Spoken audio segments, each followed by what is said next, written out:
Io tape Maître Retnefer ici sur le plateau du Père Hank MTUT Society. Aujourd'hui, nous nous retrouvons dans Hors Temps Espace, hors du temps de l'espace. Nous allons abrévier Hors Temps Espace, HTS, hors du temps de l'espace.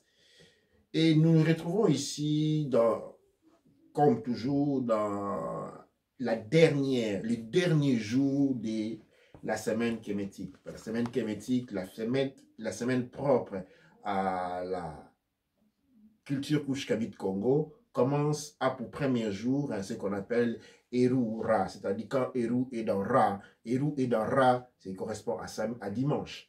Et le deuxième jour de la semaine, c'est quand Eru est dans la ligne. Hein? Quand Eru va sur la ligne, nous avons le premier jour, deuxième jour. Troisième jour de la semaine, c'est quand Eru est sur Mars. Vous voyez bien sûr que la semaine tourne autour du voyage de Eru. Hein? Eru descend, comme vous voyez. Nous avons appris aujourd'hui, nous le savions grâce aux connaissances antiques, que le soleil fait un voyage. C'est le voyage de Eru. Eru descend. Alors, il y a un voyage cosmique qui est le grand voyage accompli par Eru. Et il y a cette notion du voyage dans le temps et dans l'espace a été, comme on appelle, a une représentation fractale, fractalisée. Au niveau fractal que nous observons en tant que semaine, nous avons Eru qui commence son voyage autour du soleil, parce que Eru est le soleil. Et ce soleil-là arrive à la ligne, arrive à ce qu'on appelle, quand le soleil arrive à la ligne, c'est ce qu'on dit lunardi, c'est-à-dire lundi. Lundi, c'est parce qu'il y a la lune. Et puis mardi, c'est Mars. Et durant les jours qu'on appelle lundi, on est dominé par l'énergie de la ligne. Et puis il y a les jours qu'on appelle mardi, on est dominé par l'énergie de Mars. Mercredi, on est dominé par l'énergie de Mercure. Jeudi, on est dominé par l'énergie de Jupiter. Vendredi, on est dominé par l'énergie de Vénus. Samedi, on est dominé sous l'énergie de Saturne. Et vous souviendrez-vous quand je parle toujours, je dis la libération, ok? On arrive à la libération quand on va au-delà des sphères de Saturne. Saturne, c'est samedi. Quand on arrive au-delà des sphères de Saturne, qu'est-ce qu'on a? On a les nouveaux soleils. Vous voyez, la libération a été inscrispée dans la cosmogonie et dans le fonctionnement du cosmos. Et a été représentée, cette notion de la libération a été introduite dans les cultures. Introduite dans les cultures. Et donc, nous avons samedi où Eru arrive à Saturne. Après, qu'arriver à Saturne, eh bien, il va vers la libération, vers un nouveau soleil. Et voilà donc détaillé la semaine mélanoderme de la conception et de la configuration que nous appelons Kouchkabit Congo, que nous aimons beaucoup. Doua Netcher à vous pour votre présence ici. Doua Netcher de participer à ces grands forums, à ces grandes rencontres des familles que nous organisons chaque fin de semaine. J'ai salué ceux qui nous ont rejoints nouvellement. Sur YouTube, nous sommes arrivés à 960. Donc, il nous manque une trentaine de subscriptions pour que, et je suis sûr que cette semaine, nous y arriverons, nous ferons au-delà de la trentaine, et qu'avec ça, à partir de vendredi, c'est-à-dire quand Eru va arriver sur Vénus, du cycle qui commence demain, eh bien, nous célébrerons tous nos rituels et toutes nos émissions directement sur YouTube. En plus, nous avons cette émission est enregistrée, comme vous pouvez voir, il y a un micro, parce nous avons aussi lancé la radio Kéméti, la radio Kouchkabit Congo, qui va rentrer en fonctionnalité très brièvement. La radio a été créée pour répondre à l'exigence que plusieurs personnes arrivent.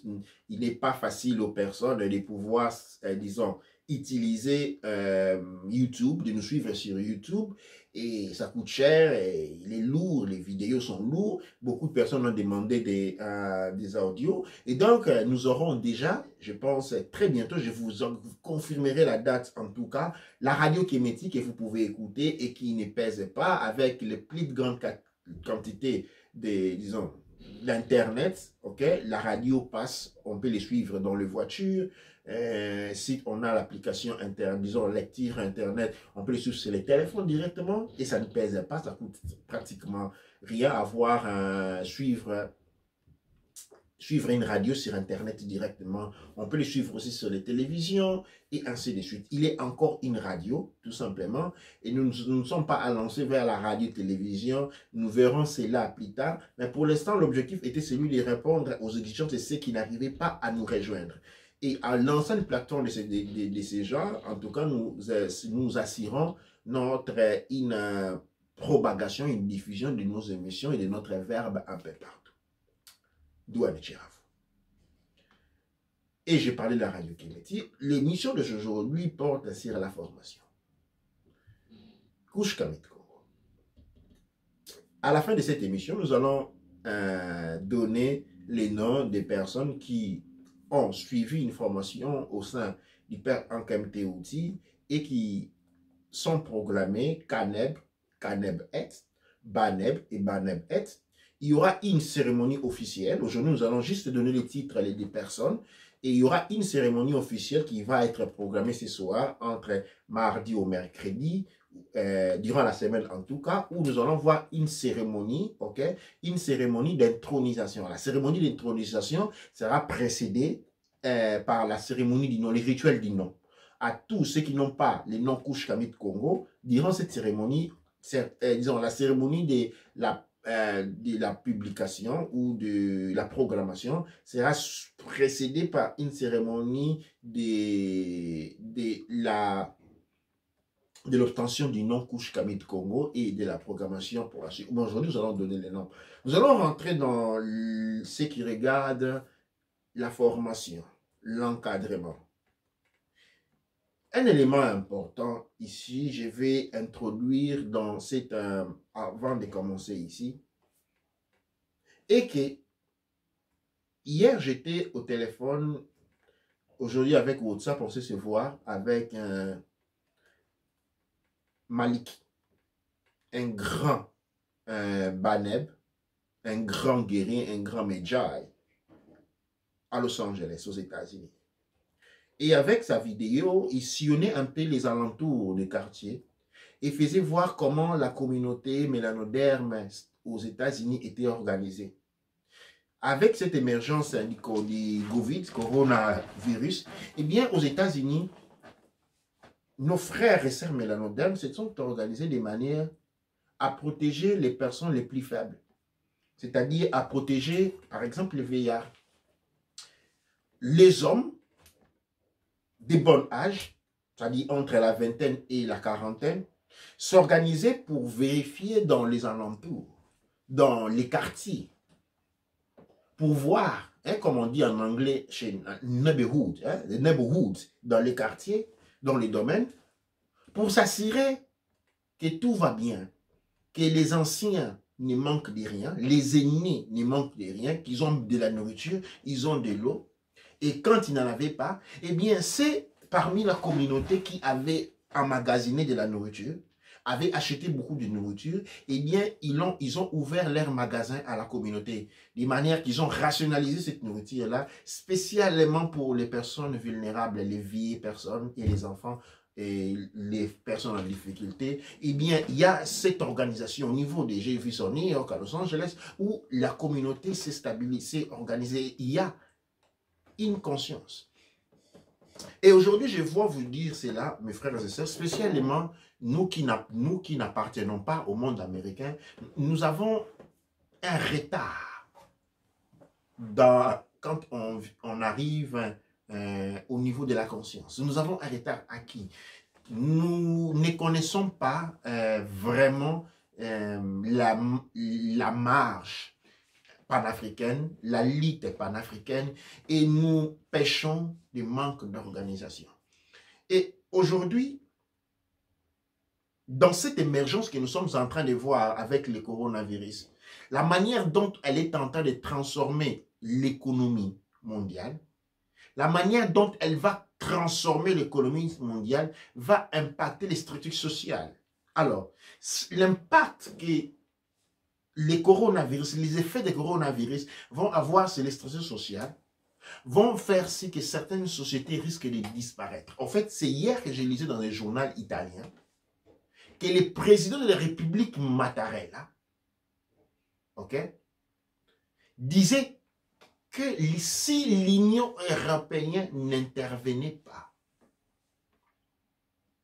pour les aider, avant qu'il ne soit trop tard, eh bien, ils sont en train de risquer de cesser d'exister en tant que peuple.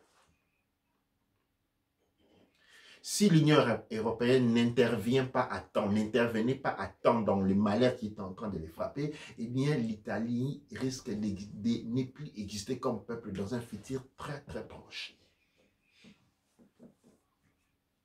Ça, c'est l'Union européenne qui n'assiste pas un pays appartenant à l'Union européenne.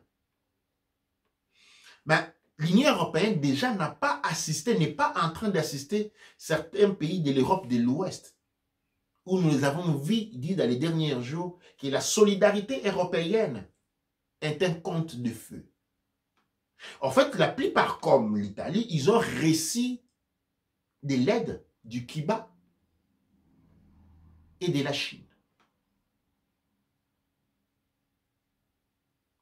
Si cette solidarité n'existait pas entre eux-mêmes, imaginez de quelle assistance ils peuvent avoir envers nous.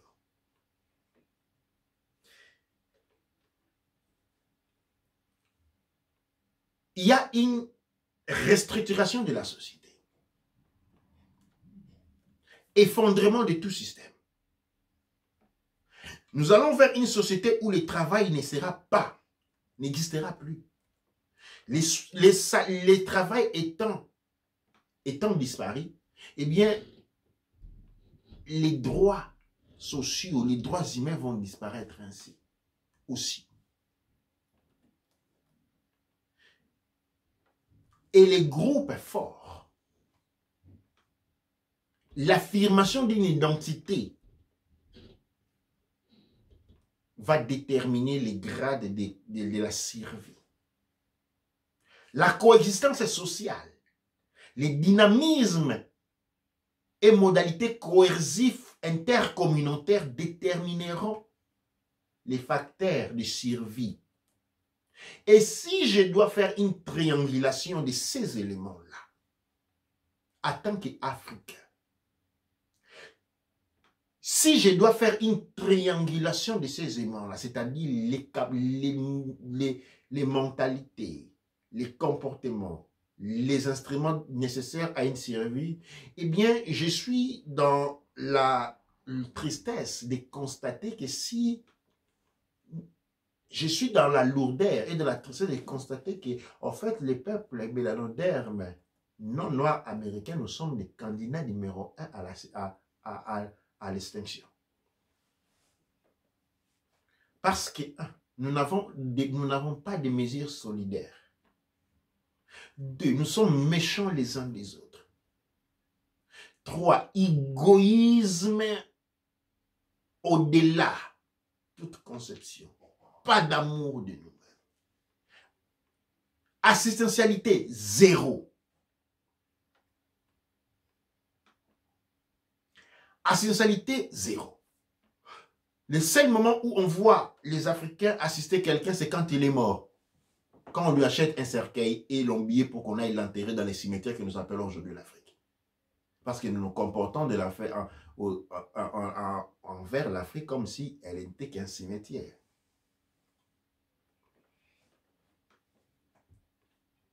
Ça, c'est un constat amer. Quand nos aînés, si aujourd'hui, je m'hasardais à insulter un Italien, eh bien, il s'aperçoit que j'insulterais un aîné de cette communauté. Ce n'est pas lui qui m'attaque et qui me répondait, c'est la communauté italienne. À l'intérieur de la communauté italienne, il y a quelques systèmes de protection qu'il va faire sans arriver au cadre juridique qui vont me répondre. Mais bien des fois, nous voyons certains désolés comme Govi Gourmet se faire insulter et notre communauté ne réagit pas, notre jeunesse ne réagit pas. Bien des fois, nous avons vu des gens dire des choses contre Omotunde, il n'y a pas de réaction. On est passif. Eh bien, cette passivité-là, qui est due au fait que nous ne sommes concentrés que pour l'obtention des personnels, d'égoïsme, nous ne rendons pas compte de l'impact que cela a sur la communauté. Ceci dit, nous devons réaliser que nous sommes aujourd'hui forcés par la nature à changer de comportement parce qu'il en va de notre survie. Nous sommes aujourd'hui forcés à changer profondément et rapidement. Nous sommes aujourd'hui contraints à nous ressembler, à rentrer dans une dynamique de coercition et de rassemblement. Mais pour que cela puisse se faire, nous devons rentrer dans un mécanisme de nettoyage intérieur. Et cela commence par l'éducation de nos jeunes. Nous devons nous mettre dans l'éducation de nos jeunes. L'éducation est fondamentale. Et dans cette époque, dans cette opportunité que je l'appelle ainsi de Covid-19, nous avons la communauté de Kouchkamit Komoreni et nous devons commencer à éduquer les enfants.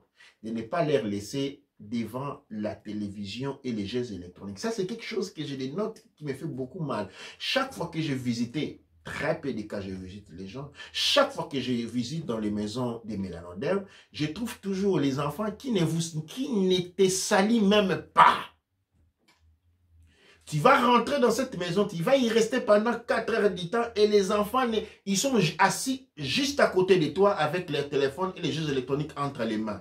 Et les parents sont contents parce qu'ils disent, voilà, nous avons des enfants qui ressemblent à des blancs parce qu'ils sont en train de jouer, ils sont en train de jouer des machines créées par des blancs. C'est une honte. Parce que nous ne réalisons pas le mal que nous faisons aux enfants en les laissant devant le téléphone et les télévisions. On a pris la responsabilité de devenir parents, on doit prendre la responsabilité d'éduquer les enfants. Ce n'est pas la télé ou les jeux électroniques à éduquer les enfants. Mais là aussi, cela arrive parce que la communauté noire n'existe pas. Elle est hypocrite, elle est malade, elle est corrompue à la base. Cependant, c'est le seul instrument que nous avons pour pouvoir survivre. Comment nous faisons donc à cette fois? Comment faisons-nous? Nous devons réanimer cet instrument-là. J'ai parlé aujourd'hui avec un jeune frère qui m'a appelé aujourd'hui, un grand frère du père Ankem Teouti qui m'a appelé vers 10 h du matin. Et on a parlé longtemps, il m'a fait réfléchir. C'est un jeune, c'est un frère, mais qui m'a fait réfléchir. Et il a dit, nous avons remarqué ensemble, souvent nous avons vu des conférences. On fait beaucoup de conférences. On fait des conférences sur l'égyptologie. On fait des conférences sur le passé. On fait beaucoup de conférences, mais qui, à la fin, n'ont pas d'effet positif en termes de transformer notre société en apportant sur une voie positive. Nous sommes la communauté du monde, et là je parle de la communauté mélanoderme, avec le plus grand nombre des enfants délinquants dans la violence. Nous sommes la communauté, en termes de race, avec les plus grands problèmes des violences des enfants. À peu près, plus de 60% des enfants, de jeunes, entre l'âge de 14 ans et 28 ans, mélanodermes vivant en Occident, sont dans la délinquance, dans la violence, dans les bandes, dans les drogues. Et quand on commence à compter le nombre d'entre nous qui aujourd'hui 40 ans sont passés par la prison, c'est absurde. C'est comme si la prison pour nous en Europe, c'était un droit de passage. Seuls quelques chanceux ne sont pas passés par là. C'est quoi les problèmes? Alors, on fait des conférences sur l'égyptologie, on fait des conférences sur beaucoup. Je ne suis pas en train de critiquer cela. Je dis honneur à cela.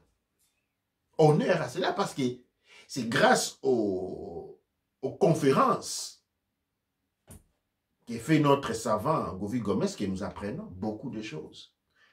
C'est grâce aux conférences de Omotunde que nous avons appris beaucoup de choses. Lasconi, nous avons appris beaucoup de choses. Je n'ai cité que quelques-uns, mais il y en a beaucoup. C'est grâce au travail de Kémy Séba que nous avons appris beaucoup de choses. Hein? Diabanza, je crois, Mazulu ou Zulu, que nous apprenons beaucoup de choses.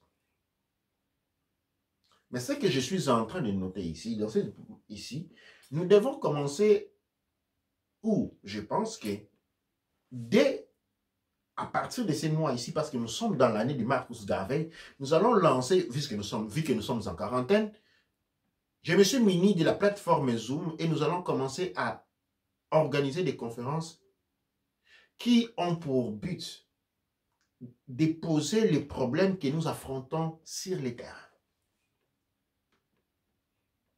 Et d'y trouver des solutions. De voter des termes et des lois. Parce que ce n'est pas seulement les administrations politiques ou les gouvernements qui peuvent voter des lois. Nous, en tant que communauté, nous pouvons et nous avons le pouvoir, sinon la responsabilité de voter des lois, d'émaner des lois applicables du point de vue communautaire, qui ne sont pas en contradiction avec les lois des pays dans lesquels nous vivons. Nous avons ce devoir-là, de renforcer des lois en répondant aux questions, mais pourquoi Paris, Bruxelles, Londres, Manchester, peut-être pas tout Manchester, Liverpool, toute la jeunesse noire est dans la délinquance. Il n'y a que des deuils et des deuils et des deuils de jeunes qui ont été tués par couteau. Des bandes qui se font du mal et qui du mal, mais il doit y avoir une souche des problèmes. Et l'on ne peut pas continuer à parler d'égyptologie du matin au soir quand des gens la jeunesse est en train de mourir. Quand c'est des personnes à qui cette matière est destinée sont en train de mourir. Nous devons maintenant rentrer dans la praticité et prendre responsabilité de la communauté. C'est pourquoi le père Hank Mtouti de la culture Kush Kamit Congo va lancer des conférences avec Zoom, Internet, avec des invités spéciaux.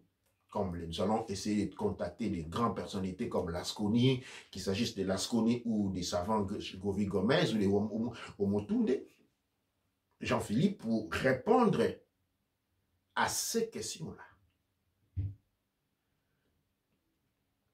Hier, notre mout nous faisait noter quelque chose.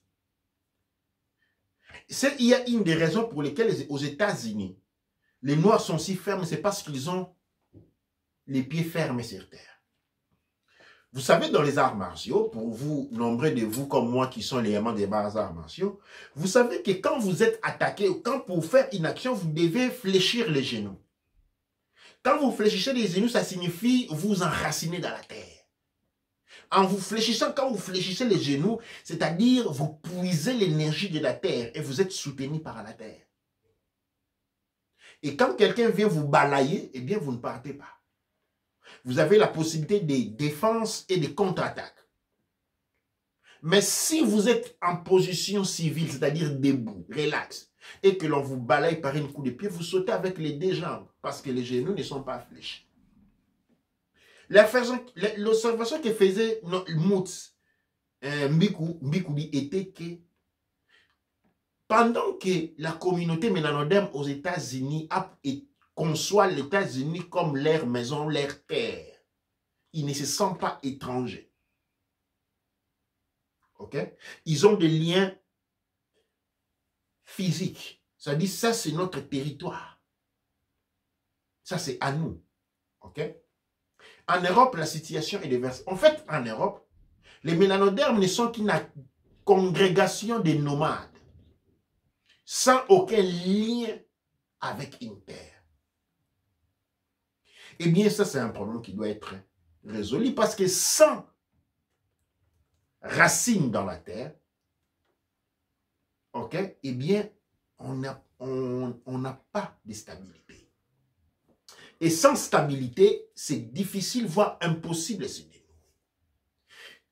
Partant de ces points-là, nous réalisons pourquoi nous sommes aussi légers que n'importe quelle personne vient prendre un savant comme Kofi Gomez et commencer à l'insulter, il n'y a personne qui le défend.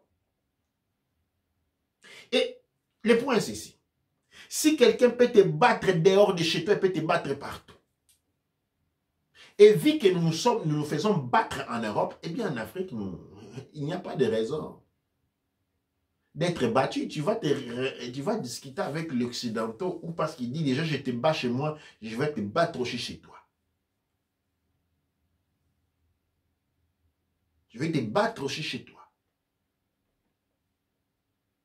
Et il est temps, grand temps, que nous commençons à nous orienter dans ce genre de système.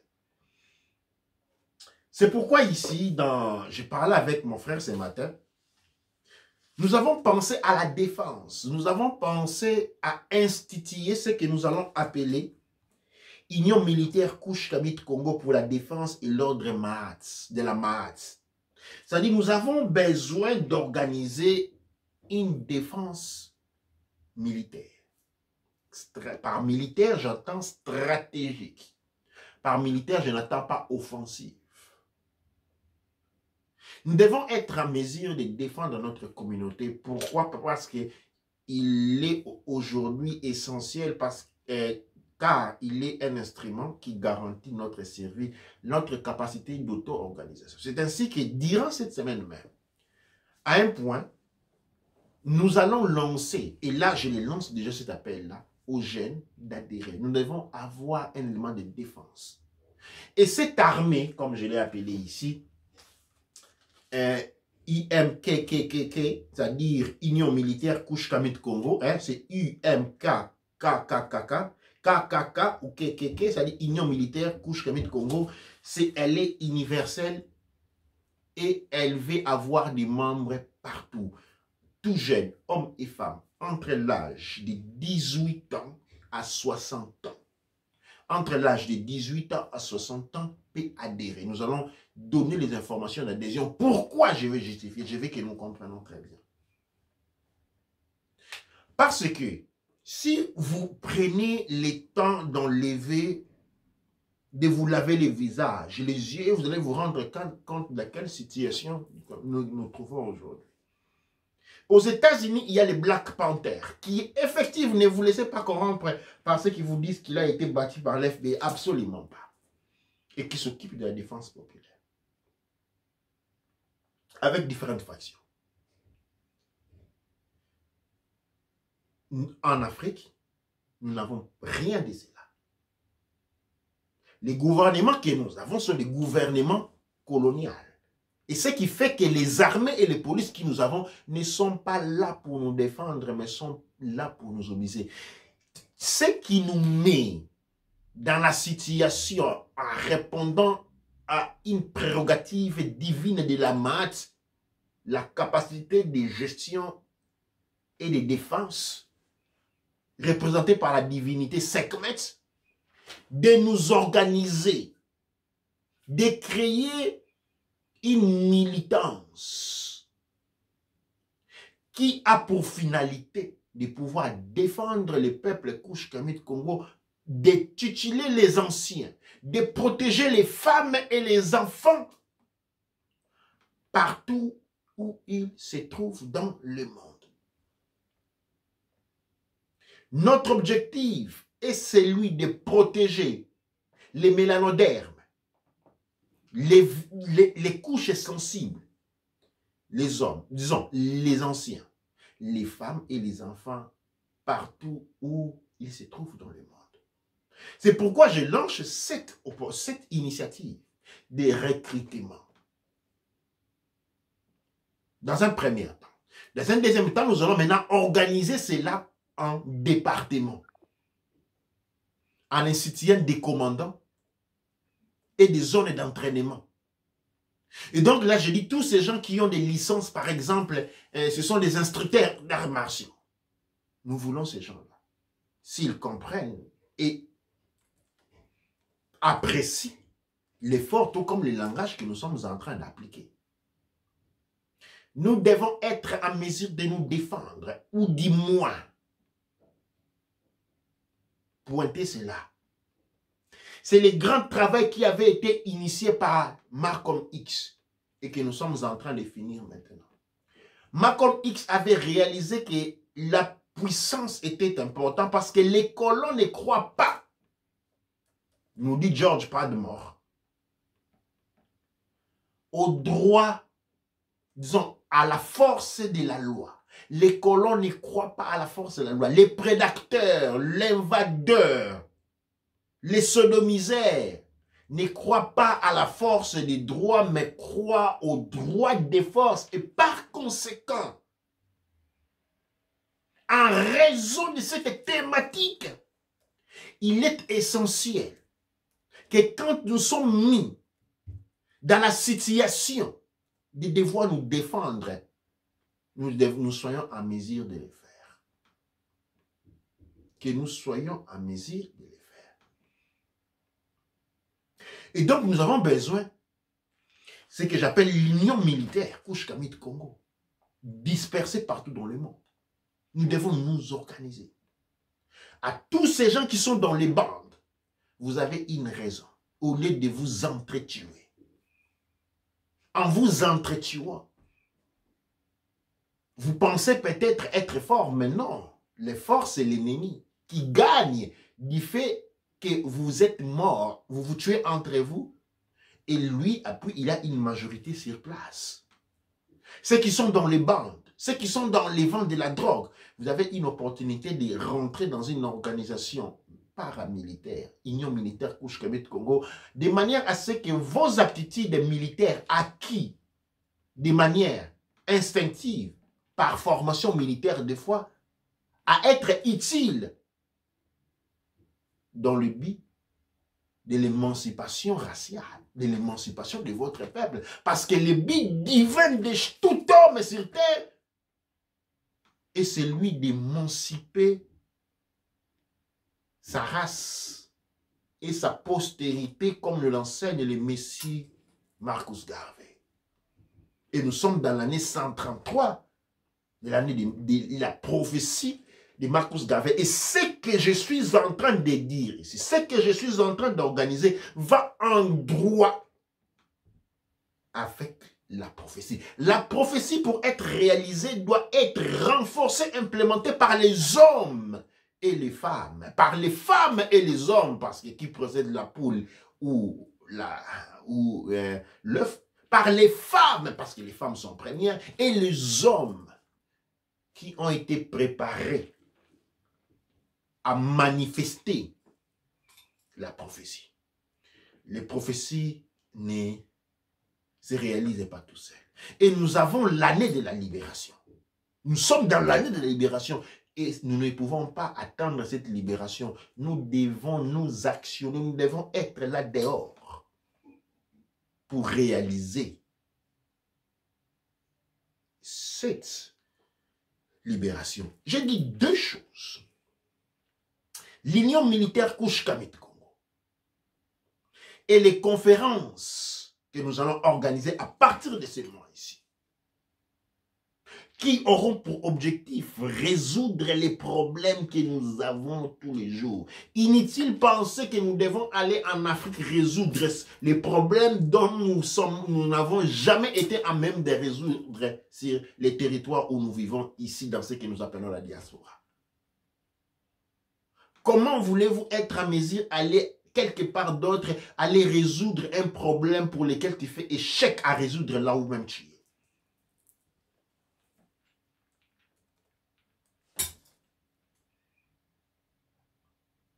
Et donc, c'est ça l'orientation que nous allons prendre. Et dans cette orientation, dans cette conférence, nous voulons que aussi nous commencions à encadrer la jeunesse. La jeunesse doit être motivée. La jeunesse doit être orientée. Nous avons des grands altares. Parce que une librairie est un altar. Nous avons des librairies comme des altares comme ta mairie. Et ces choses, nous devons être en mesure de les défendre avec les dents et les sangs, quand il le faut. Nous devons apprendre à regarder notre monde avec des yeux différents de son don, de comment nous l'avons fait jusqu'à présent.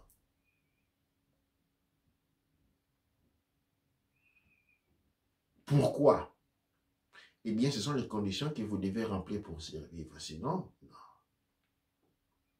De ce qui est en train d'arriver maintenant et de ce qui va arriver demain, aucune personne n'en sort vivant, mais des communautés en sortiront vivant. Aucune personne seule est en mesure de traverser ce qui est en train d'arriver. Et nous ne sommes qu'au début. Je pense vous l'avoir dit dès l'année passée que cette année va finir difficilement. Et là, nous ne sommes qu'au mois de mars, c'est le 3e mois de l'année grégorienne. Et les premiers mois de l'année, nous sommes dans les mois de Amon-Ra aujourd'hui, nous sommes le 7e jour de Amon-Ra.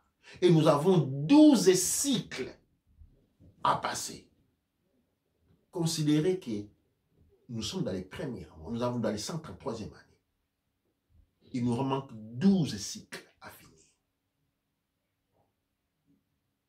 12. 11 restantes.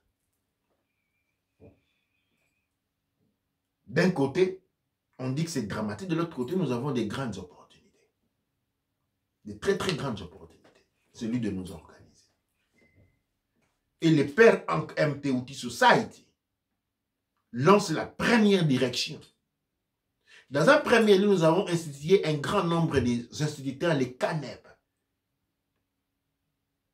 Une date sera donnée durant la semaine. Nous aurons la programmation officielle des CANEB et la remise de leur pouvoir, de leur capacité. Dans beaucoup de communautés, dans les villes occidentaux, depuis Kama jusqu'aux Antilles, nous aurons des CANEB ex, c'est-à-dire femmes CANEB et les CANEB hommes. Des points de référence. Nous avons lancé l'Union militaire Kouchkamit Congo pour la défense. Hein? J'ai dit pour la défense et l'ordre de la maths. Nous défendons quoi? Nous défendons la justice et l'équilibre de la maths. Nous ne défendons pas des intérêts. Nous n'avons pas des intérêts à défendre parce que nous défendons là, disons, l'ordre cosmique des choses. En vigilant sur notre peuple.